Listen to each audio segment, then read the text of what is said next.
কুষ্টিয়া শহরে সন্ধ্যার আলোতেই মন কেড়ে নেওয়া এক নতুন ক্যাফে।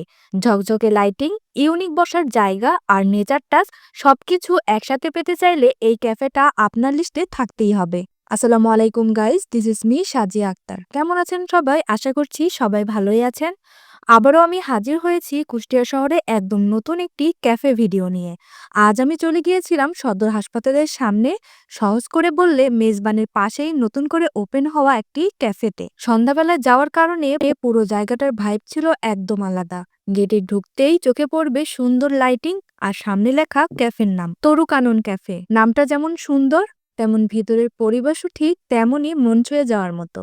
এরপর ভিতরে প্রবেশ করতেই দেখলাম ক্যাফেটা খুব সুন্দর করে সাজানো গোছানো, চারপাশে ঝকঝকে লাইটিং, এমন একটা উষ্ণ পরিবেশ যে প্রথম দেখাতেই ভালো লেগে যাবে। তবে এই ক্যাফের সবচেয়ে আকর্ষণীয় জায়গা মনে হয়েছে এই তিনটি খেজুর গাছ। রাতে গাছগুলোর উপর দেওয়া লাইটিং এত সুন্দর লাগছিল যে চোখ না পড়ে থাকতেই পারে না। নেচার আর লাইটের এই কম্বিনেশনটা আপনাদেরও ভীষণ ভালো লাগবে। এরপর দেখলাম ক্যাফের ভিতরে একটা দোলনা আছে, আর দোলনা তো ছোট থেকে বড় সবারই পছন্দ। আমি নিজে উঠে দোল খাচ্ছিলাম। সত্যি বলতে জায়গাটার একটি অন্যরকম শান্ত ফিল আছে। ক্যাফেটার চারপাশ খুব সুন্দরভাবে সাজানো। একপাশে দেওয়ালে করা হয়েছে আর্ট, আর সেই দেওয়ালের সামনে রয়েছে বসার জন্য দুইটি বেঞ্চ। বন্ধুদের সাথে আড্ডার জন্য একদম পারফেক্ট। আর এই যে দেখুন, আমার সবচেয়ে বেশি ভালো লেগেছে এই ত্রিভুজ আকারের কর্নারটা। এখানে বসে আপনি আপনার পরিবার, বন্ধু কিংবা প্রিয় মানুষগুলোর সাথে নিরিবিলি সময় কাটাতে পারবেন।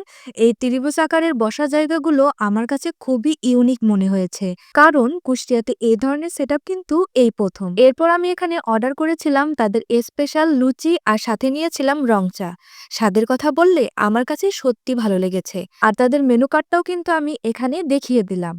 আরেকটি ইন্টারেস্টিং ব্যাপার হলো এই ক্যাফের পাশেই রয়েছে একটি অনেক পুরনো পুকুর, যেটা পুরো পরিবেশটাকে আরো শান্ত আর রিফ্রেশিং করে তুলেছে। তো গাইস, এই ছিল আজকের তরু কানন ক্যাফে নিয়ে আমার ছোট্ট ক্যাফে ব্লগ। আপনাদের কেমন লাগলো অবশ্যই কমেন্টে জানাবেন। ভিডিওটা ভালো লাগলে লাইক দিবেন, আর নতুন নতুন জায়গার আপডেট পেতে আমার পেজটি অবশ্যই ফলো করে দিবেন।